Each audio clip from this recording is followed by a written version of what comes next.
चलिए आज के इस वीडियो में देख लेते हैं नीट टेस्ट सीरीज जो चल रहा है स्पेशली नीट 2026 के बैच के लिए उसके क्वेश्चंस के सॉल्यूशन देखेंगे हम लोग। टेस्ट नंबर 8 था ये, जिसमें आपके पास थे रेडॉक्स के 10 क्वेश्चंस और साथ में थे आपके पास जो इक्विलिब्रियम चैप्टर है उसके 40 क्वेश्चंस। ठीक है, रेडॉक्स के 10 और इक्विलिब्रियम के 40। अगर आपने टेस्ट दिया है तो फटाफट आपके जो डाउट्स हैं वो देख लीजिए, और जिन्होंने टेस्ट नहीं दिया है, गलती से मिस किया है किसी वजह से, तो आप फटाफट जा करके पूरे वीडियो को देख डालिए। आपके क्वेश्चंस की प्रैक्टिस हो जाएगी। एक बार क्वेश्चन देखिए, सॉल्व करिए। ठीक है, इससे पहले मैं आपको एक डिटेल बता देता हूँ कि जो बच्चे नेक्स्ट ईयर जेई मेंस और एडवांस के लिए पढ़ना चाहते हैं, या जो बच्चे मेंस और एडवांस के साथ साथ नीट की भी प्रिपरेशन करना चाहते हैं और अपनी प्रिपरेशन बहुत अच्छी करना चाहते हैं, तो जेई एडवांस का एक स्पेशल बैच लेकर आ रहे हैं, जिसके वीक में 3 दिन क्लासेस होंगी। मंडे, वेडनेसडे और फ्राइडे। अप्रैल 2025 से ये बैचेस स्टार्ट हो जाएंगे। उससे पहले आप ज्वाइन करिए और वीक में 6 घंटे हमारे साथ केमिस्ट्री अच्छे से पढ़िए। और आपका जितना ज्यादा आप प्रैक्टिस करेंगे क्लासेस में ना, एडवांस के क्वेश्चंस करने के लिए तो आपको प्रैक्टिस चाहिए, अच्छे क्वेश्चंस की प्रैक्टिस चाहिए, उसके लिए टाइम चाहिए। तो इसीलिए आपको ज्यादा टाइमिंग दिया गया है। वीक में 3 दिन की क्लासेस करेंगे हम लोग और अच्छी प्रिपरेशन करेंगे इसमें। अगर आप नीट के लिए फुल्ली डेडिकेटेड हैं और बिल्कुल जेई से आपका कोई लेना देना नहीं, नफरत है आपको जेई से, तो नीट के बैचेस भी आप स्पेशली ज्वाइन कर सकते हैं। मंडे और फ्राइडे 6 to 8 PM में ये बैच नंबर 1 है। और अगर आप बैच नंबर 2 ज्वाइन करना चाहते हैं, वेडनेसडे और सैटरडे शाम को 6 to 8 PM में ये भी बैचेस हैं। ठीक है, बैच नंबर 1 और 2 दोनों ही 6 to 8 PM में है। नीट 2027 के स्पेशल बैचेस अप्रैल 2025 से स्टार्ट हो जाएंगे। ज्वाइन करने के लिए आप इस कॉन्टेक्ट नंबर पे बात कर सकते हैं 7355499328 पे। फाउंडेशन कोर्सेज करना चाहते हैं, अगर आप चाहते हैं कि 11th की केमिस्ट्री, 12th की केमिस्ट्री में आपको ज्यादा प्रेशर ना हो, तो आप 10th के फाउंडेशन कोर्सेज भी ज्वाइन करके कर सकते हैं, जो कि संडे को होंगे इसकी क्लासेस। अप्रैल से ये बैचेस शुरू होंगे। स्पेशली क्लास 10th के बैच के लिए बच्चे हैं, जो बच्चे हैं वो प्रिपरेशन ले सकते हैं यहाँ पर। आपको जो 11th की बेसिक्स हैं, 12th की जो बेसिक्स हैं, वो केमिस्ट्री आपको पढ़ाई जाएगी। संडे 8 to 10 PM इसकी क्लासेस हैं। अगर आप 9th से फाउंडेशन कोर्स ज्वाइन करना चाहते हैं, तो इसकी क्लासेस हैं संडे को 10 to 12 PM वीकली क्लासेस होंगी। अप्रैल से ये सब बैचेस शुरू होंगे और एक्स्ट्रा जानकारी के लिए कॉन्टेक्ट कर सकते हैं। और जो बच्चे अभी 12 में आने वाले हैं, अगर आप चाहते हैं ऐसे ही, स्पेशली 12 के तो बैचेस फ्रेशली नहीं स्टार्ट होते हैं, जो मेरे यहाँ 11th के रनिंग बैचेस हैं। अगर आप चाहते हैं ऑफलाइन में बैचेस ज्वाइन करना, हमसे और पढ़ना चाहते हैं, सीखना चाहते हैं, वीकली 2-2 दिन हम लोग डाउट क्लासेस भी रखते हैं। आकर के आप पर्सनली बात कर सकते हैं, घंटों घंटों बात करके आप अपनी केमिस्ट्री को अच्छा कर सकते हैं, सीख सकते हैं, साथ में बैठ के प्रैक्टिस कर सकते हैं। तो अगर आप 12 में ज्वाइन करना चाहते हैं, उसके लिए भी ज्वाइन कर सकते हैं। बस आप इस कॉन्टेक्ट नंबर पे कॉन्टेक्ट करिए, या फिर locus academy Ramnagar road number 4 में आप आइए और जो भी आपकी प्रॉब्लम है बताइए। चलते हैं, इससे पहले कि और ज्यादा कुछ लेट हो, क्वेश्चंस की शुरुआत करते हैं। क्वेश्चन नंबर 51 पहले बता देता है भाई, इक्विलिब्रियम के क्वेश्चंस हैं इसमें 40 और रेडॉक्स के क्वेश्चंस हैं आपके पास। अगर आपको प्रैक्टिस करना है तो एज ए प्रैक्टिस आप इसके एक एक क्वेश्चंस को देखते जाइए, सॉल्व करिए और फिर आप मेरे आंसर से मैच करा लीजिए। और अगर आपने टेस्ट दिया है, आपको कुछ ही क्वेश्चन में डाउट है, फटाफट उस पॉइंट पे जाइए जहां पर आपको डाउट है। ठीक है, पहले क्वेश्चन पे आप देखिए। तो 2 मोल्स ऑफ NaCl और इक्विलिब्रियम में रखते, ये तो पहले स्टार्टिंग में 2 मोल था, जब इक्विलिब्रियम आया तो जो NO का कंसंट्रेशन है, NO का कंसंट्रेशन वो है 0.4। 1 लीटर कंटेनर में ये रिएक्शन कराएगी, तो 2 में से 2x जाएगा तो 2x बनेगा, x बनेगा। आप फटाफट इनके इक्विलिब्रियम कांस्टेंट लिखिए। पहले तो उन्होंने बोला है NO का कंसंट्रेशन 0.4, तो NO की वैल्यू तो 2x हो गया, 2x को 0.4 के इक्वल कर दीजिए, x की वैल्यू 0.2 आ जाएगी। अब x की वैल्यू को लेकर सॉल्व करिए तो आपको इक्विलिब्रियम कांस्टेंट मिल जाएगा। बस आपको करना क्या है, x की वैल्यू पुट करके आप लिखिए NO के कंसंट्रेशन का square into concentration of O2 divided by concentration of NaCl का स्क्वायर, जो कोफिशिएंट है वो पावर में चले जाएंगे। तो सॉल्व करेंगे तो आंसर आपको लास्ट ऑप्शन मिल जाएगा 52 नंबर में।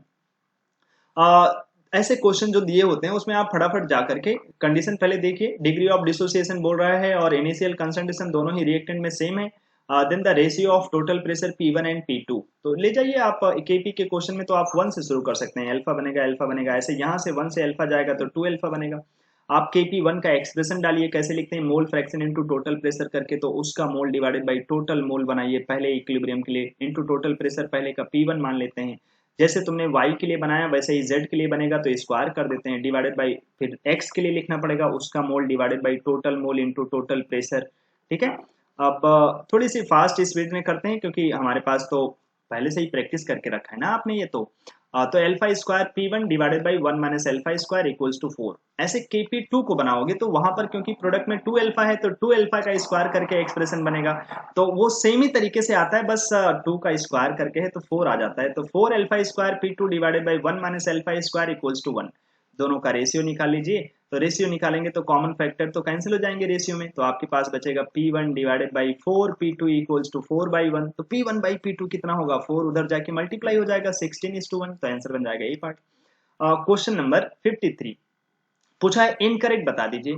तो आपको पता है सॉलिड और लिक्विड इक्विलिब्रियम में एक्टिवली पार्टिसिपेट नहीं करते, तो केसी और केपी का एक्सप्रेशन तो इजी ही लिखा है, लेकिन जो ये केपी केसी का रिश्ता है ना, वहां आरटी की पावर डेल्टा एन होता है। अगर आप डेल्टा एन यहाँ देखेंगे तो 3 होगा, 3 गैसियस प्रोडक्ट माइनस रिएक्टेंट में तो कोई गैस नहीं है, तो डेल्टा एन 3 होना चाहिए, यहाँ पावर में 3 होना चाहिए, वो नहीं है, तो बी ऑप्शन इनकरेक्ट हो जाएगा, वही आंसर हो जाएगा। 54 नंबर में चले, फॉर ए हाइपोथेटिकल रिएक्शन, हमसे इसका इक्विलिब्रियम कांस्टेंट चाहते हैं, तो इन तीनों को एक बार ऐड कर लीजिए। देखिए y और z कैंसिल हो जाएगा, जब हम इक्विलिब्रियम को ऐड करते हैं तो इक्विलिब्रियम कांस्टेंट उनके मल्टीप्लाई हो जाते हैं, तो 1 इंटू 3 इंटू 4 तो बन जाएगा 12। और जब आप रिएक्शन को रिवर्स करेंगे तो रिवर्स करने से इक्विलिब्रियम कांस्टेंट क्या होगा, क्योंकि ऐड करोगे तो x से w पहुंचोगे, तुम्हें बताना है w से x, तो 1/12 हो जाएगा, तो c बन जाएगा आंसर अपने पास। 55 नंबर में हमसे चाहता है केपी और केसी में जो रिलेशन होता है ना, उसको कौन डिसाइड करता है, डेल्टा एच डिसाइड करता है क्या, नहीं, उसको डिसाइड करते हैं डेल्टा एन। अगर डेल्टा एन पॉजिटिव हो तो केपी बड़े हो जाते हैं, इजी लेवल के क्वेश्चन थे ये। 56 नंबर में ये भी एक आसान था, के एफ और के बी दे रखा है, forward rate constant backward rate constant, इन्हीं का रेशियो इक्विलिब्रियम कांस्टेंट हो जाता है 10⁻³ डिवाइडेड बाई 10⁻⁴। 57 नंबर में increase in volume of the container will favor the formation of product। Increase की जगह पे यहाँ क्वेश्चन में ऐसे कर लीजिए, डिक्रीज करने से, decrease in the volume of the container will favour the formation of product. तो अगर हम वॉल्यूम डिक्रीज करेंगे तो रिएक्शन किधर जाएगा भाई, वॉल्यूम कम करोगे कॉम्प्रेस करोगे तो जैसे जैसे कॉम्प्रेशन करेंगे बहुत सारी गैसेस मिल करके कम गैस में चली जाती हैं, तो कम गैस की तरफ रिएक्शन प्रोसीड कर जाएगी।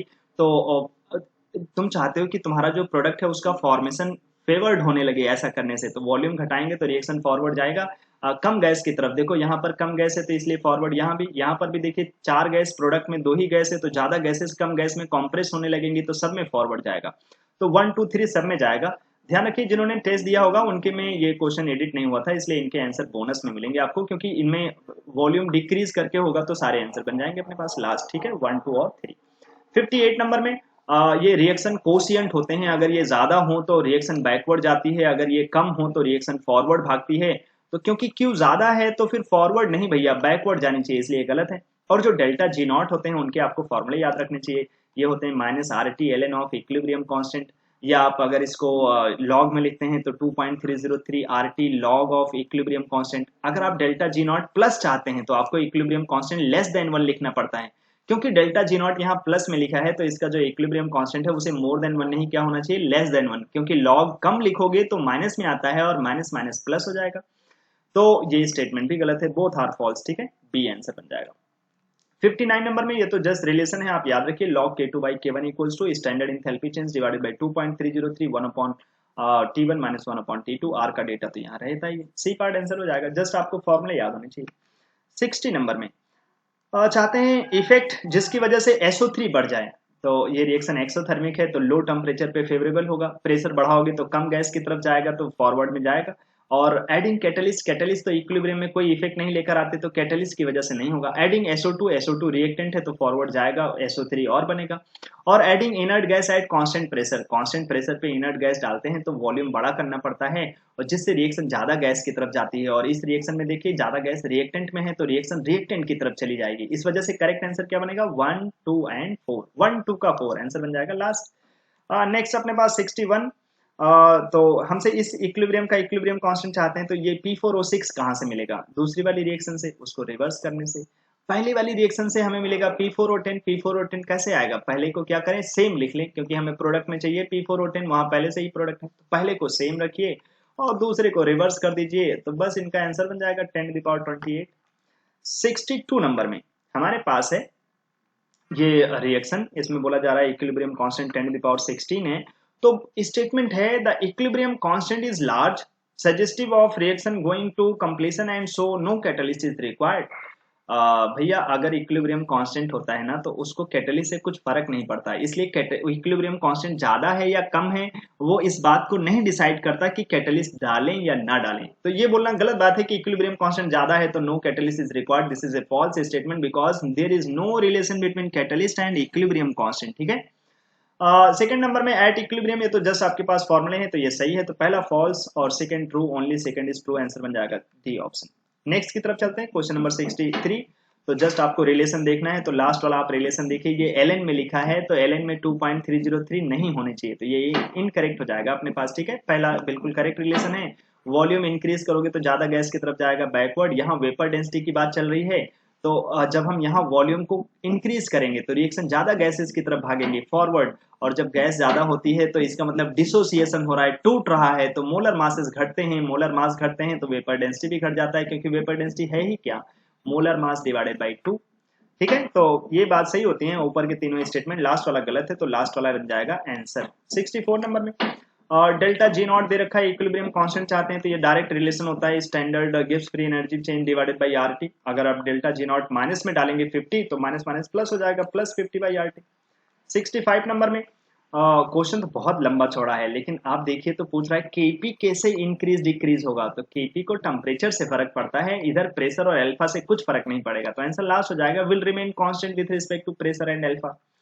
66 नंबर में चाहता है कि जो टेम्परेचर कम करें तो हमारी रिएक्शन फॉरवर्ड डायरेक्शन में जाए, प्रोडक्ट ज्यादा बने, तो टेम्परेचर फेवरेबल रिएक्शन कौन सी होती है, एंडो, ये तो टेम्परेचर बढ़ाने से आगे जाएंगे, लेकिन जो एक्सोथर्मिक रिएक्शंस होती हैं वो टेम्परेचर कम करने से फॉरवर्ड जाती हैं, वही वो चाहता है, तो 3-4 आंसर हो जाएगा अपने पास, एक्सोथर्मिक रिएक्शंस फॉरवर्ड जाएंगे। 67 नंबर में इक्विलिब्रियम कांस्टेंट दे रखा है और हमसे चाहता है कि बताइए किस डायरेक्शन में जाएगी ये रिएक्शन इस पर्टिकुलर कंडीशन पे, तो जाइए, ए के मोल 2 हैं, बी के मोल 4 हैं, सी के मोल 6 हैं, और वॉल्यूम दे रखा है 2 लीटर, तो मोल पर लीटर बना लीजिए, तो ये पर लीटर बन जाएंगे 2/2 1, ये 4/2 तो 2 मोलर, ये 6/2 तो 3 मोलर।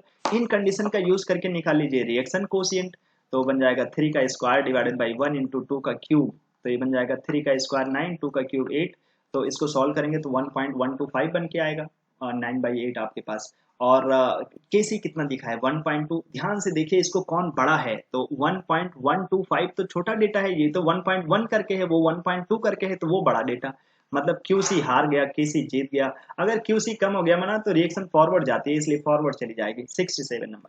68 नंबर में बहुत जबरदस्त एनसीईआरटी का क्वेश्चन है ये अपने पास, at room temperature the equilibrium mixture is blue due to this, ठीक है। बोल रहा है जब कूल करते हैं तो रिएक्शन बैकवर्ड चली जाती है, जिसकी वजह से पिंक कलर हो जाता है, ठीक है भाई, तो इसका मतलब टेम्परेचर कम किया, कूलिंग करने से पिंक कलर होने लगा, बैकवर्ड जाने लगा, तो टेम्परेचर कम करने से बैकवर्ड जा रहा है, तो टेम्परेचर ज्यादा करने से किधर जाएगा, फॉरवर्ड, और टेम्परेचर ज्यादा करने से जिस डायरेक्शन में जाता है वो डायरेक्शन एंडो होती है, तो ये रिएक्शन एंडोथर्मिक डायरेक्शन की रिएक्शन है। 69 नंबर में NaOH का हमें दे रखा है एक सोल्यूशन, जिसमें NaOH के मोल हैं इतने और 1 लीटर में, तो NaOH का कंसंट्रेशन क्या हो गया 10⁻³ NaOH अच्छा बेस है, तो हमें क्या दे जाएगा OH माइनस से क्या मिलेगा POH, तो pH कितना मिल जाएगा 14⁻³ बोले तो 11, तो आंसर बन जाएगा सी पार्ट। 70 नंबर में Kp/Kc चाहता है भाई, तो Kp/Kc क्या होता है RT to the power delta N, पहले का डेल्टा एन निकालिए, बस इस बात का ध्यान रखिए कि कहीं सॉलिड हमारे ध्यान से भटक ना जाए, तो डेल्टा एन देखिए गैसियस प्रोडक्ट 2, गैसियस रिएक्टेंट 8, तो डेल्टा एन 1 बन जाएगा। इसका डेल्टा एन देखिए तो 2 gaseous product minus gaseous reactant अपने पास 1, तो 2 - 1 तो 1 ही रहेगा। पहले में ध्यान रखना ये सॉलिड था, सॉलिड को छोड़ देते हैं, सॉलिड लिक्विड इक्विलिब्रियम में पार्टिसिपेट नहीं करते भैया। और लास्ट में देखेंगे तो 2 गैस हैं, प्रोडक्ट में 3 गैस हैं, रिएक्टेंट में तो -1 हो जाएगा, तो RT और पावर में -1 ऐसे हो जाएगा सी पार्ट आंसर। 71 नंबर की तरफ ध्यान से आप क्वेश्चन देख लीजिए, पहले आप खुद से ट्राई कर लीजिए, आप पहले से नहीं किए हैं तो, एग्जाम दिया है तो अलग बात है, फटाफट देखिए क्या बोल रहे हैं हम, कैसे चेंज कर सकते हैं, the pressure of O2 depends upon, तो क्या सॉलिड ऑलिड डालने से इक्विलिब्रियम पे इसका प्रेशर चेंज होगा, नहीं भाई, तो क्या करो टेम्परेचर चेंज करो, टेम्परेचर चेंज करने से रिएक्शन आगे पीछे भागेगी, तो उस वजह से तुम्हारे जो ऑक्सीजन के प्रेशर है वो बदलते जाएंगे, तो डिपेंड्स अपॉन टेम्परेचर। 72 नंबर में ये तो जस्ट रिलेशन है Kp equals to Kc RT to the power delta N, delta N आप देख लीजिए, Kp की वैल्यू दे रखी है, तो Kp की वैल्यू दिया है 2.97 इंटू 10⁻30 डिवाइडेड बाई RT तो वैल्यू डाल दीजिए 0.082, और टेम्परेचर 500 डिग्री सेल्सियस दिया है, उसमें 273 ऐड कर दीजिए तो 773 बन जाएगा। पावर में डेल्टा एन कितना लिखोगे, 2 gaseous product minus 3 gaseous reactant, तो बन जाएगा -1। देखिए एक ही ऑप्शन में आंसर है ऐसा सी। 73 नंबर लाजवाब क्वेश्चन है, बेहतरीन अपने पास, कभी ओलंपियाड में आया था ये क्वेश्चन, आइए देखते हैं। हमारे पास बोला है स्टार्टिंग में इसका प्रेशर है 30, और जब इक्विलिब्रियम आता है तो सबके प्रेशर दे रखे हैं, तो इनके कोफिशिएंट जो है ना स्मॉल x y z उनका रेशियो चाहता है, तो चलिए ले चलते हैं रिएक्शन को आगे। अगर x कोफिशिएंट है तो ax ले जाते हैं, ये ay बनाएंगे, ये az बनाएंगे, और जा करके उसको 30 माइनस ax को 20 के इक्वल कर दीजिए तो ax की वैल्यू बन जाएगी 10। दूसरा ay को 5 के इक्वल कर दीजिए। तीसरा az को अगर आप देखिए तो वो बन जाएगा अपने पास 10 के बराबर। az क्या है, वो z का प्रेशर है। तो सब दे दिया, अब इन्हीं का रेशियो निकाल लो, ax ay और az। तो ये बन जाएगा 10:5:10। इन्हीं का रेशियो बन जाएगा अपने पास, उनके कोफिशिएंट का रेशियो 2:1:2। तो आंसर बन जाएगा लास्ट 74 नंबर में। इक्विलिब्रियम कांस्टेंट में रिलेशन चाहते हैं तो अगर आप ध्यान से एक एक ऑप्शन तो चेक कर ही सकते हैं, लेकिन अगर आप थर्ड ऑप्शन पे ध्यान दें तो जो तीसरी रिएक्शन है अपने पास, वो उसमें देखो 2 वाटर हैं, तो अगर इन दोनों को ऐड कर दें तो 2 वाटर मिल जाएगा। यहाँ 4 हाइड्रोजन है, इन दोनों को ऐड कर दें तो 4 हाइड्रोजन मिल जाएगा, और दोनों को ऐड करोगे तो CO कैंसिल हो जाएगा, इसलिए CO नहीं दिखेगा। तो ये जो तीसरी रिएक्शन है ना, वो पहले दूसरे को ऐड करने से आएगा, मतलब जो थर्ड इक्विलिब्रियम कांस्टेंट होगा वो फर्स्ट और सेकंड का मल्टीप्लीकेशन हो जाएगा। तो सी पार्ट आंसर 75 नंबर में। ये थोड़ा अच्छा है, आओ थोड़ा अच्छे से इज्जत देकर देखते हैं भाई इसको। तो 1 में से अगर अल्फा गया तो ये बनेगा 2 अल्फा। तो आप अगर इसका केपी का एक्सप्रेशन लिखेंगे तो लिखना पड़ेगा उसका मोल divided by total mole into total pressure का स्क्वायर, क्योंकि प्रोडक्ट में कोफिशिएंट 2 हैं। डिवाइडेड बाई रिएक्टेंट के लिए लिखिए तो 1 माइनस अल्फा उसका मोल divided by total mole into total pressure power में 1। अब आप अगर केपी का एक्सप्रेशन सॉल्व करेंगे तो बन जाएगा 4 alpha square P divided by 1 minus alpha square. तो ये बन जाएगा KP minus KP alpha square equals to 4 alpha square P. तो आप अगर अल्फा स्क्वायर वाला टर्म एक तरफ कर लीजिए तो ये बन जाएगा KP plus 4p equals to KP. तो अल्फा की वैल्यू आ जाएगी KP divided by KP plus 4p। ठीक है, तो Kp divided by Kp plus 4p ऐसा किस ऑप्शन में है 75 में, तो सेकंड ऑप्शन में है, तो सेकंड आंसर हो जाएगा। 76 नंबर में, in the manufacturing of ammonia bye Haber process which one condition is best. हमसे जानना चाहता है किस कंडीशन पे जो अमोनिया होगा ना वो सबसे ज्यादा मिलेगा। तो ये रिएक्शन एक्सोथर्मिक है, हीट लिबरेट कर रहा है, आग दे रहा है। यहाँ पर कैटलिस्ट यूज करते हैं आयरन, आयरन की डस्ट, पाउडर्स और भी बहुत सारी चीजें। तो फाइनली डिवाइडेड आयरन यहाँ कैटलिस्ट होते हैं अपने पास। हैबर प्रोसेस बहुत ही इंपॉर्टेंट प्रोसेस है जिससे अमोनिया बनाने का काम किया जाता है भाई। तो ये एक्सोथर्मिक प्रोसेस है, तो कैसे टेम्परेचर पर फेवरेबल होगा। हाई टेम्परेचर तो बेकार है एक्सो के लिए, लो टेम्परेचर इज फेवरेबल, तो लो टेम्परेचर, तो ए या फिर सी आंसर होगा। अब प्रेशर हाई हो या लो, पहले में तो लिखा है लो ही प्रेशर, लेकिन प्रेशर कैसा होना चाहिए, हाई। तो हाई प्रेशर क्यों, क्योंकि यहाँ ज्यादा गैस है उधर कम गैस है, तो ज्यादा प्रेशर करोगे तो जो गैसेस हैं वो कंडेंस होंगी और अमोनिया जल्दी बनेगा। तो सी पार्ट आंसर हो जाएगा low temperature high pressure and high concentration of hydrogen. ठीक है, 77 नंबर में बेहतरीन सा क्वेश्चन है, स्टेटमेंट वाले एनसीईआरटी के, ध्यान से देखिए। इक्विलिब्रियम कांस्टेंट बहुत बड़ा हो, अगर 10 टू द पावर 3 से भी बड़ा हो जाए तो मेनली प्रोडक्ट होते हैं, सही है। Catalyst increases the value of equilibrium constant, no भाई, कैटलिस्ट का इक्विलिब्रियम वाले फैक्टर से कोई लेना देना नहीं। तो कैटलिस्ट डालते क्यों है अगर इक्विलिब्रियम से कोई लेना देना नहीं, क्योंकि कैटलिस्ट जो है हमारे प्रोसेस को फास्ट कर देता है। जो काम तुम हो सकता है, जैसे तुम यहाँ से अगर तुम्हें कोलकाता जाना हो तो मैक्सिमम लोग ट्रेन क्यों नहीं लेना चाहते, क्योंकि उसमें टाइम ज्यादा लगेगा। लेकिन फ्लाइट ले लो तो बहुत जल्दी हो जाएगा, तो फ्लाइट वाला प्रोसेस ने क्या कर दिया, टाइम बचा लिया। ऐसे कैटलिस्ट जो है ना हमारे रिएक्शन का टाइम कम कर देता है, जल्दी जल्दी काम करा देता है, बस इतना ही काम है। ठीक है, तो और वो रास्ते में एनर्जी का फैक्टर, वो उसका ग्राफ बढ़िया, अगर एनर्जी से रिलेटेड कोई चीजें पूछता है तो अलग हो जाता है। एक्टिवेशन एनर्जी डिक्रीज कर जाता है, एनर्जी बैरियर डिक्रीज कर जाता है, थ्रेशोल्ड एनर्जी घट जाती है। लेकिन इक्विलिब्रियम पे अगर तुम डालोगे ना तो इक्विलिब्रियम कांस्टेंट नहीं बदलता, इक्विलिब्रियम पे कोई इफेक्ट नहीं आता। ठीक है, थर्ड स्टेटमेंट में equilibrium constant KC for a given reaction mixture decreases when ammonia is added. भैया केसी और केपी कांस्टेंट होते हैं, टेम्परेचर और डेल्टा एच के ऊपर डिपेंड करते हैं। 4 नंबर में चलें तो ये थर्ड गलत है। फिर 4 में देखो तो बोल रहा है कि जब हम वॉल्यूम डबल करेंगे इस रिएक्शन का, मतलब वॉल्यूम बढ़ाएंगे तो रिएक्शन किधर जाएगी, ज्यादा गैस की तरफ। और लेकिन ज्यादा गैस पे जाए चाहे कम गैस में जाए, ये जो पूछा है केसी वैल्यू रिमेन्स अनचेंज, तो बोलेंगे यस, केसी तो नहीं चेंज होगा क्योंकि केसी तो इक्विलिब्रियम कांस्टेंट है। तो आंसर क्या बन जाएगा, पहला ट्रू, फिर फॉल्स फॉल्स, फिर ट्रू, तो true false false true, answer बन जाएगा सी ऑप्शन। 78 नंबर में, there is no effect of inert gas when it is added in constant volume. तो बिल्कुल सही बात है, कांस्टेंट वॉल्यूम पे इनर्ट गैस का कोई इफेक्ट नहीं होता। If QP is less than KP reaction moves in the direction of reactants. भैया अगर QP ज्यादा होता है तो रिएक्टेंट की तरफ आता है बैकवर्ड, अगर QP कम है तो फॉरवर्ड जाएगा। ठीक है, तो फॉरवर्ड मतलब प्रोडक्ट की तरफ जाएगा, ये गलत स्टेटमेंट है। फिर तो पहला ट्रू, दूसरा false, first one is true, second one is false, तो आंसर क्या बन जाएगा अपने पास, ए पार्ट। 79 नंबर में चलिए, हमें सब कुछ दे रखा है, इक्विलिब्रियम कांस्टेंट बताना है, तो जाइए पी क्यू का square divided by P two into Q two, यही वाला डेटा डाल दीजिए भाई। तो 79 तो हम तुम्हारे हवाले छोड़ देते हैं, डी पार्ट आंसर। 80 नंबर में catalyst increases the activation energy, है झूठ बात है भाई, कैटलिस्ट डालते हैं तो एक्टिवेशन एनर्जी घट जाती है, प्रोसेस नीचे आ जाते हैं अपने पास, ठीक है। सेकंड नंबर में there is no effect of inert gas at equilibrium when it is added at constant pressure, false भाई, constant pressure पे डालोगे तो वॉल्यूम बढ़ जाता है, इक्विलिब्रियम उधर जाएगा जिधर ज्यादा गैस हो। थर्ड नंबर में equilibrium constant of reaction increases when a suitable catalyst is added in a reaction mixture, तो इक्विलिब्रियम कांस्टेंट पे कोई फर्क नहीं पड़ता भाई, तो ये गलत बात है। तो क्या हमारे पास इनकरेक्ट है, तो क्या सारी बातें झूठ नहीं है, तो आंसर हो जाएगा सी पार्ट।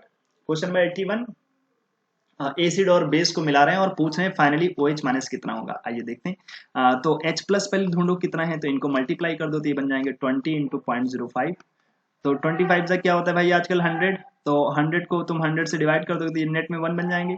ऐसे आप OH ढूंढिए, वो कितना है OH, तो OH ऐसे आएगा 30 ml है दूसरा वाला और 0.1 मोलर है, तो ये बन जाएगा 3, नहीं बनेगा।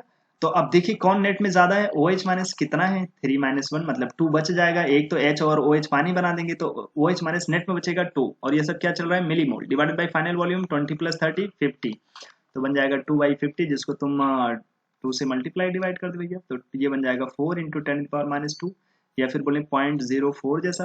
ध्यान से थोड़ा देख लेना ये अपने पास कैसे डेटा बन के आए हैं, क्योंकि जो हमारे पास वैल्यू थी पहले तो 20 इंटू 0.05 किया तो वहां से बन गया अपने पास 1, और OH माइनस के लिए हमने देखा तो वो बन गए अपने पास इतने 30 इंटू 0.1 तो 3, तो नेट में तो OH माइनस बच गया, तो ये बन गया अपने पास 2 और डिवाइडेड बाई 50, तो ये बन गया अपने पास 2/50, तो 2 से ऊपर नीचे मल्टीप्लाई कर दिया तो 4 इंटू नीचे 100 आ जाएगा 10⁻², तो 0.04 होना चाहिए हमने अपने पास। What is the final concentration of hydroxide ion, तो 0.04, ये माफ करेगा 0.04 करके नहीं, ऐसा तो 0.04 इस ऑप्शन को हम मान के दे सकते हैं ए पार्ट को 81 में, ठीक है।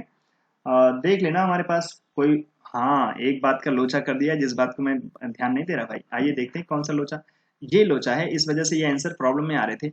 ये तो हाइड्रोक्साइड है ना, वो भी किसका, बेरियम का हाइड्रोक्साइड, हाँ इसीलिए तो ये प्रॉब्लम हो जाएगा। HCl तो ठीक है तुमने पा गए 1, लेकिन जो OH माइनस है ना वो ऐसे आएगा 30 इंटू 0.1 इंटू 2, भैया इंटू 2 क्यों, वो दो दो OH है उसके पास, तो जब तुम इसे मल्टीप्लाई करोगे तो 6 बनेगा, तो नेट में OH माइनस हमारे पास कितना बचेगा 5, और डिवाइडेड बाई टोटल वॉल्यूम तो 5, ये बन जाएंगे 20 प्लस 30 तो बन जाएंगे 50 अपने पास, तो ये बनेगा OH माइनस, तो 5/50 मतलब 1/10 मतलब 0.1 बन जाएगा, तो 0.1 बनेगा आंसर डी पार्ट 81 में डी। 82 नंबर में बड़ा अच्छा क्वेश्चन है, तुम बोल रहे कि 100 ml है अपने पास 0.2 मोलर HCl, ठीक है 100 ml 0.2 मोलर HCl, इसमें हमने ऐड क्या किया पॉइंट माफ करिएगा हमसे बोला है 0.05 ml हमारे पास एक आई ड्रॉपर से, जब हम आई ड्रॉपर से कुछ ले रहे हैं तो एक ड्रॉप का वॉल्यूम बता रहा है 0.05 ml, one such drop of 0.02 ml, तो जो HCl है उसका तो वन ही ड्रॉप लिया है ना, मतलब 0.05 ml, इसको हम पूरा ऐसे लिखते हैं, ये साफ साफ लिखा जाए भाई ऐसे कि 0.05 ml एक ड्रॉप लिया है HCl का, तो उसका कंसंट्रेशन क्या है 0.2 मोलर, तो ये लिया तुमने HCl और उसको मिला दिया किसमें 100 ml डिस्टिल वाटर में, ठीक है भैया। तो अब फाइनल सोल्यूशन का पीएच क्या होगा, तो बोलते हैं ये बताते हैं, तो ऐसे लिखते हैं फाइनल H प्लस लिख लो, तो 0.05 इंटू 0.2 ये हो गया H प्लस के मिलीमोल, पानी से तो 0 के जैसा होता है, divided by final volume, final volume लिखोगे तो 100 प्लस 0.05, तो 0.05 को इग्नोर कर दो लगभग 100, तो ये बन जाएंगे अपने पास 10⁻³ इंटू 10⁻³ इंटू 10 डिवाइडेड बाई 100, तो ये 10⁻⁴ बन के आएंगे, तो पीएच हो जाएगा अपने पास 4, तो पीएच 4 दे देंगे आंसर सिंपल। 83 नंबर में इक्वल वॉल्यूम इनके मिक्स के pH 3 4 5 के, तो बताइए what will be the final hydronium ion concentration, तो ये तो क्वेश्चन बड़ा आसान होता है, बस आप इक्वल वॉल्यूम ले गए हो तो V इंटू 10⁻³ pH 3 का, और V इंटू 10⁻⁴ pH 4 का, और V इंटू 10⁻⁵ pH 5 का, तो ये हो गया 3 मिलीमोल्स H प्लस के divided by final volume, equal volume में है तो वो V प्लस V, तो ये बन जाएंगे 10⁻³ कॉमन ले लीजिए तो बनेगा 1.11 डिवाइडेड बाई 3, आप इसे सॉल्व करेंगे तो ये हमारे पास बन जाएंगे 0.37 इंटू 10⁻³ जिसको 3.7 करके लिखोगे तो बन जाएगा 10⁻⁴, आंसर बन जाएगा अपने पास सी ऑप्शन। क्वेश्चन नंबर 84, भैया ये POH दिया है, तुम सबका pH निकाल लो, फिर देख लेना कि क्या गलत लिखा हुआ है। तो जो ब्लैक कॉफी है, हमसे ये पूछा है इनकरेक्ट बताना है, तो ये इसी वाला आपके पास आ जाएगा, क्योंकि जो ब्लैक कॉफी के बारे में आपको डेटा दिया गया है उसका POH है 9। अगर POH 9 है तो pH कितना होगा? 14-9। क्या होता है 14-9 है? 5। तो pH 5 पे तो एसिडिक होगा ना, यहाँ बेसिक लिखा है तो ब्लैक कॉफी बेसिक नहीं एसिडिक होगा, सी पार्ट गलत है। 85 नंबर में the pH of 10⁻⁸ molar HCl solution is 8 wrong, क्योंकि HCl सॉल्यूशन तो एसिडिक होगा भैया, बेसिक कैसे हो जाएगा?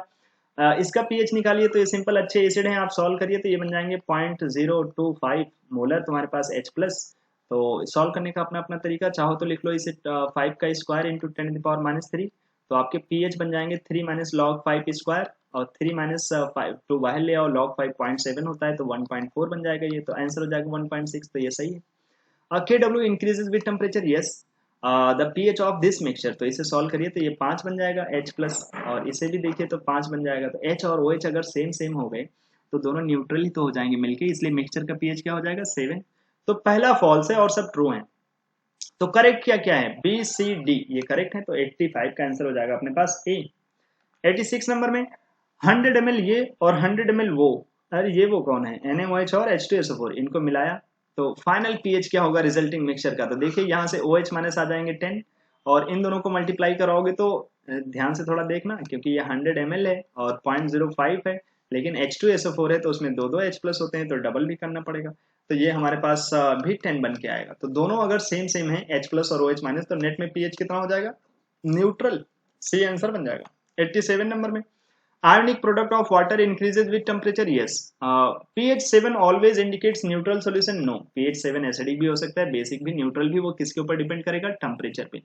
तो पहला ट्रू, दूसरा फॉल्स, आंसर बन जाएगा 87 का डी ऑप्शन। ठीक है। 88 ये अभी तो लैक्टिक एसिड हमें दे रखा है फॉर्मूले में, तो जब हम इनका सॉल्ट बनाएंगे कैल्शियम लैक्टेट, तो सॉल्ट ऐसे बन के आएगा CH3 CHOH और COO माइनस, कैल्शियम पे 2 प्लस चार्ज होता है तो इसका डबल करके आएगा। ठीक है। अब इसका हमें दे रखा है कंसंट्रेशन कितना? 0.05 मोलर, तो 0.005, तो एसीटेट कितना मिलेगा? वो इनटू डबल करके, क्योंकि इसमें 2 करके हैं, तो ये बन जाएगा अपने पास 10⁻⁻²। ध्यान से देखिए, ये 5 इंटू 10⁻³ लिख सकते हैं, इंटू 2, तो ये 10 इंटू 10⁻³ तो बन जाएगा 10⁻²। ये बन गया हमारे पास कैल्शियम लैक्टेट में से जो ये लैक्टेट आयन मिलेगा उसका कंसंट्रेशन। ठीक है। तो ये जो एनायनिक हाइड्रोलिसिस करते हैं ना, तो इनका pH ऐसे आता है, pH equals to pKw plus pKa जो कि दे रखा है 5 माइनस log C, तो इसका log C निकालोगे तो ये बन जाएगा -2, और उसका माइनस करोगे तो ये बन जाएगा +2 डिवाइडेड बाई 2। ठीक है। अरे भाई ये फॉर्मूला होता है pH equals to pKw plus pKa plus log C divided by 2। तो माफ करेंगे तो ये इसका log C निकालोगे तो -2, तो यहाँ -2 लिख देना। तो बस अब इसे सॉल्व कर लो भाई अपने पास, तो 5 में से 2 कम कर दो, क्या बचे? 3, और 3 और 14 क्या होगा? 17, 17/2 क्या बनेगा आजकल? 8.5। लेकिन तुमसे तो पूछा है जो इसका जो pH है वो क्या है? इतना इंटू 10⁻⁻1, तो 8.5 इंटू 10⁻⁻1। अब जब पॉइंट हटाओगे तो 85 इंटू 10⁻⁻1 बन जाएगा, इसलिए 85 आंसर हो जाएगा। ठीक है। pH नहीं पूछा है, वो तो पूछ रहा है pH इतना है, तो ये क्या डेटा रहा होगा? तो pH तो 8.5 ही आया, लेकिन उसको 10⁻⁻1 कर लोगे तो हमारे पास बचेगा 85, तो ए पार्ट आंसर हो जाएगा। 89 नंबर में तो पहले फटाफट जो ये टेबल दिया है ना, उसमें इक्विलिब्रियम कांस्टेंट बनाइए। कैसे बनता है? KF divided by KB। Equilibrium constant होते हैं forward divided by backward rate constant. तो देखो यहाँ 0.2 है डिवाइडेड बाई 10⁻⁻6, तो ये बन जाएगा 2 इंटू 10⁻5। दूसरे में 0.5 डिवाइडेड बाई 10⁻⁻5, तो ये बन जाएंगे अपने पास 5 इंटू 10⁻4। ठीक है। ये बन गया इक्विलिब्रियम कांस्टेंट। अब ध्यान से देखिए, जब तुमने टेम्परेचर बढ़ाया तो जो इक्विलिब्रियम कांस्टेंट है ना, 10⁻5 से 10⁻4 की तरफ आ रहा है, मतलब टेम्परेचर बढ़ाया तो इक्विलिब्रियम कांस्टेंट घट गया। टेम्परेचर बढ़ाएं और इक्विलिब्रियम कांस्टेंट घट जाए तो उसे क्या बोलते हैं? Exothermic reaction. तो एक्सो होगा आंसर, या तो ए या तो डी। अब हमसे इसके साथ साथ पूछा है इक्विलिब्रियम कांस्टेंट क्या रहा होगा, तो इक्विलिब्रियम कांस्टेंट क्या बनेगा? 1400 पे है तो 2 इंटू 10⁻5, तो ये तो गलत लिखा है। लास्ट वाले में देखिए 1500 पे इक्विलिब्रियम कांस्टेंट क्या है? 5 इंटू 10⁻4, तो ये सही, तो आंसर लास्ट पार्ट बन जाएगा लास्ट। 90 नंबर अपने पास डिक्रीजिंग ऑर्डर चाहिए ऑक्सीडेशन नंबर का नाइट्रोजन के। डिक्रीजिंग ऑर्डर, तो सबसे पहले सबसे ज्यादा ऑक्सीडेशन नंबर होना चाहिए, तो मैं डायरेक्ट आंसर की तरफ चलता हूँ भाई। जैसे इस वाले में देखिए, लास्ट वाले में इसका ऑक्सीडेशन नंबर 5, इसका देखिए 2, इसका निकालोगे तो -1/3, इसका -3। तो यही तो डिक्रीजिंग ऑर्डर हो गया, 5 सबसे बड़ा, फिर 2, फिर -1/3 और फिर -3। माइनस में जो बड़ा होता है वो तो छोटा हो जाता है ना भाई, तो डी पार्ट आंसर हो जाएगा। 91 नंबर में, on adding 50 ml of water, पानी ऐड करते हैं तो पीएच का क्या होता है, बढ़ता है या घटता है? तो बोलते हैं कुछ भी हो सकता है। क्यों भाई? एसिड में डालोगे तो बढ़ जाएगा 7 की तरफ, बेस में डालोगे तो घट जाएगा 7 की तरफ। तो पानी डालने से बढ़ भी सकता है, घट भी सकता है, लेकिन हमसे क्या पूछा है? पीएच इंक्रीज करना चाहिए। अच्छा, पीएच इंक्रीज करे तो हम कहाँ डालें? पानी में। पानी को कहाँ डालें? एसिड में डालिए, एसिड में डालोगे तो बढ़ जाएगा। तो पहला सोल्यूशन एसिड है, तीसरा एसिड है, तो पी और आर में डाल दीजिए। तो पी और आर में अगर पानी डालोगे तो पीएच बढ़ जाएगा। ठीक है। 92 नंबर में, 2 रिडॉक्स रिएक्शन दिए गए हैं, उसमें ऑक्सीडेंट क्या है? Oxidizing agent. तो जो बंदा खुद रिड्यूस होता है वो ऑक्सीडाइजिंग एजेंट, जैसे यहाँ देखिए क्रोमियम 3 से 0 में चले गए, खुद रिड्यूस हो गए, दूसरे को ऑक्सीडाइज करेंगे तो Cr2O3 बन गया ऑक्सीडाइजिंग एजेंट। और दूसरे में देखिए TiCl4 जो खुद रिड्यूस हो रहा है, दूसरे को ऑक्सीडाइज करेगा, ये भी ऑक्सीडाइजिंग एजेंट। तो पहले में Cr2O3, दूसरे में TiCl4, आंसर बन जाएगा डी। 93 नंबर में, सीजियम का ऑक्सीडेशन नंबर सब में बता दीजिए। तो भैया सीजियम का हमेशा ऑक्सीडेशन नंबर फिक्स होता है, +1 ऑलवेज शोज एल्कली मेटल +1, तो यही पार्ट आंसर। 94 नंबर में, which of the following is a decomposition redox reaction, टूटने से रिडॉक्स हुआ हो? तो भैया ये जो हमारे पास रिएक्शन है ना पहले वाले में, वो तो डिसप्रपोर्शनेशन है, क्यूपरस चला गया कॉपर में, क्यूपरिक में, तो डिसप्रपोर्शनेशन है। तीसरी तो रिडॉक्स नहीं है, चौथी रिडॉक्स नहीं है, इसमें किसी का ऑक्सीडेशन नंबर बदल ही नहीं रहा ध्यान से देखोगे तो। लेकिन जो सेकंड नंबर रिएक्शन है वो रिडॉक्स तो है, 7 से जा रहा है 6 में, 7 से जा रहा है 4 में, और जो इसके घर में ऑक्सीजन है -2 से वो 0 में। लेकिन ये डिसप्रपोर्शनेशन नहीं है, मैंगनीज रिड्यूस हो रहा है और ऑक्सीजन ऑक्सीडाइज हो रहा है, और इस बंदे को तोड़ना पड़ रहा है, इसके घर में लड़ाई हो गई, इंट्रामोलिकुलर रिडॉक्स, जिसको डिकम्पोजिशन रिडॉक्स रिएक्शन बोल सकते हैं।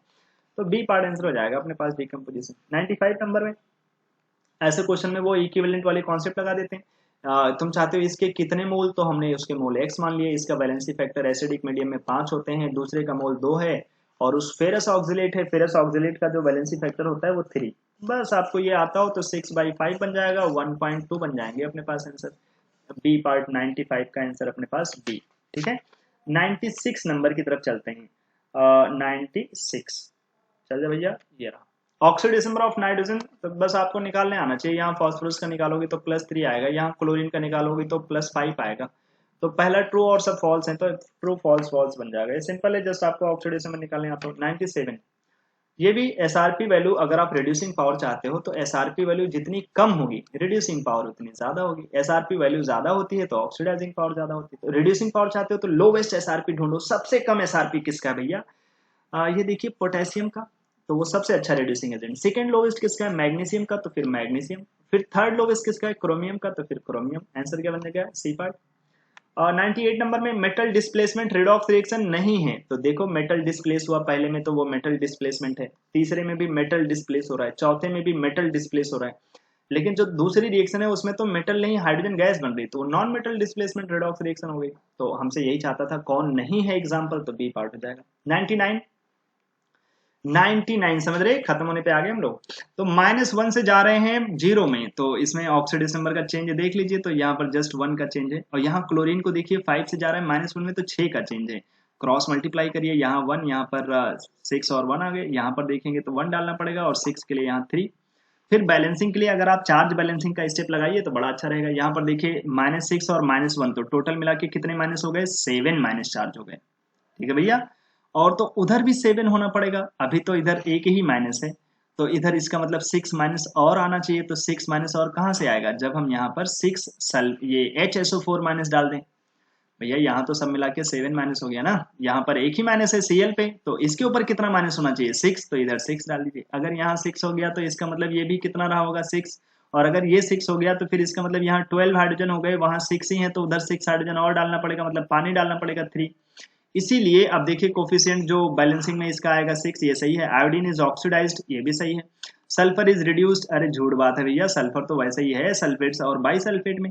Water is one of the product, yes, balancing में वाटर एक प्रोडक्ट हो जाएगा। तो हमसे पूछ रहा है, फिर बताइए बैलेंस इक्वेशन में सही बात क्या क्या है? तो पहला सही है, दूसरा सही है, और चौथा सही है। फर्स्ट, सेकेंड एंड फोर्थ, तो 1 2 का 4, कितना बढ़िया ऑप्शन अपने पास। ध्यान से देखिएगा, the stoichiometric coefficient of HSO4 - 6 सही था। और आयोडीन का जो ऑक्सीडाइज हुआ है -1 से 0, ये भी सही है। सल्फर इज रिड्यूस, तो ये गलत था, सल्फर तो सेमी ऑक्सीडेशन में था। Water is one of the product, तो ये सही है। तो 1 2 4 कहीं दिख रहे हैं? हाँ, बी ऑप्शन, तो बी ऑप्शन आंसर हो गया। 100 नंबर, डिकम्पोजिशन रिडॉक्स रिएक्शन। अरे भैया यहाँ जो सीओ होते हैं ना, इनका कोई चार्ज नहीं होता, तो इनके मेटल में कोई चार्ज नहीं होता, तो ये रिडॉक्स नहीं है, क्योंकि सीयू की वजह से जो कॉम्प्लेक्सेस होते हैं ना, उसमें कोई ऑक्सीडेशन में नहीं आता। और सेकंड नंबर में देखिए, is a combination redox reaction. Yes, यहाँ नाइट्रोजन 2 से 4 में चले गए, तो ये रिडॉक्स है, और कंबाइन होकर रिडॉक्स हो जाए तो कॉम्बिनेशन। तो पहला डिकम्पोजिशन रिएक्शन थी, लेकिन डिकम्पोजिशन रिडॉक्स नहीं है, ठीक है। और दूसरा कॉम्बिनेशन रिडॉक्स रिएक्शन है, क्योंकि ऑक्सीडेशन नंबर भी चेंज हो रहा है, कॉम्बाइन भी हो रहे हैं। तो पहला फॉल्स, दूसरा ट्रू, पहला फॉल्स, दूसरा ट्रू, कहाँ मिलेगा आंसर? लास्ट में। तो लास्ट में आंसर भी लास्ट ही है। तो ये हो गया अपने पास पूरे 50 क्वेश्चंस के सॉल्यूशंस। और कोई प्रॉब्लम रही हो तो आप फिर से फटाफट कमेंट कर सकते हैं। कोई जानकारी चाहिए हो तो 7355499328 पे बोल सकते हैं आप। और अभी तो ये जा रहा है 2024। भगवान करे आपका आने वाला ईयर बहुत अच्छा हो। अपने जितनी भी गलतियां हैं उसको सुधारिए, अपने आप को मोटिवेटेड रखिए। वो कैसे रखोगे? जब आप डिसिप्लिन को फॉलो करोगे, मेहनत करोगे हर दिन, तभी आप आगे बढ़ोगे बढ़िया, ठीक है। अपने काम को एंजॉय करते रहिए, जीते रहिए। आगे नया साल जो आ रहा है उसके लिए बहुत सारी शुभकामनाएं। आपका नया साल अच्छा हो। तब तक के लिए बाय बाय, टाटा। फिर मिलेंगे अगले वीडियो में कोई और क्वेश्चंस के सॉल्यूशन लेकर के। तब तक बाय बाय।